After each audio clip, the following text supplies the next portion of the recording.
హైదరాబాద్ లో జరిగిన డయాబెటిస్ ఎక్స్పోలో 1000 మందికి పైగా పాల్గొన్నారు. ఎక్స్పోలో ప్రముఖ వైద్యులు, ప్రముఖ డయాబెటాలజిస్టులు రోగుల తాజా సాంకేతిక పురోగతులపై తమ ఆలోచనలు పంచుకున్నారు. Doctor Mohan's diabetes speciality centre ఆదివారం నిర్వహించిన డయాబెటిస్ ఎక్స్పోలో ప్రపంచ స్థాయి ఎండోక్రినాలజిస్టులు, డయాబెటిస్ నిపుణులు, ప్రజారోగ్య నిపుణులతో సహా 10,000 మందికి పైగా పాల్గొన్నారు. సీనియర్ డయాబెటాలజిస్ట్, మాజీ professor, department of medicine, Osmania medical college professor BK Sahay diabetologist రంగంలో చేసిన కృషికి జీవితకాల సాఫల్య పురస్కారంతో సత్కరించారు. డాక్టర్ డి నాగేశ్వర్ రెడ్డి సహా దేశవ్యాప్తంగా ఉన్న వైద్యుల సమక్షంలో భారత మాజీ ప్రధాన న్యాయమూర్తి జస్టిస్ ఎన్వి రమణ ఈ కార్యక్రమాన్ని ప్రారంభించారు.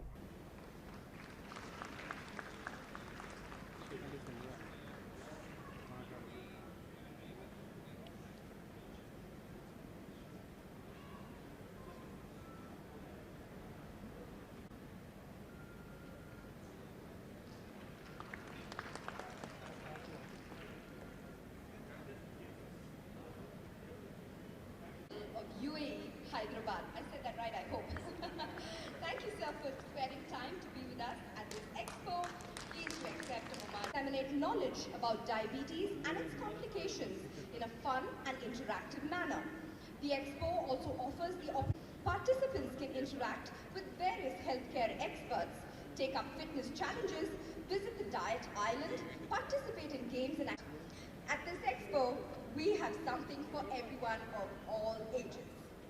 The second event today is the DNDSC Lifetime Contribution Award, as we have enjoyed bringing it to life for you. Thank you.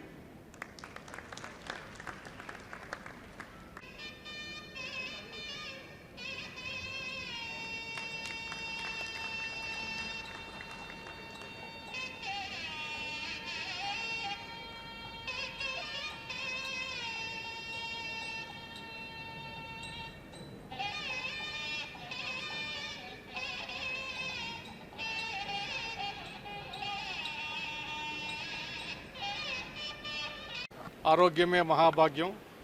మరి ఆరోగ్యాన్ని కాపాడుకోవాలంటే ఇవాళ మధుమేహ వ్యాధి, డయాబెటీస్ ఇవాళ మరి అన్ని వర్గాల ప్రజల్ని మరి దానికి గురవుతున్నారు. దాని మూలంగా ఆరోగ్యం కోల్పోవటం, అదేకంగా ఆర్థికంగా మరి చాలా ఇబ్బందులకు గురవటం అనేటటువంటి జరుగుతుంది.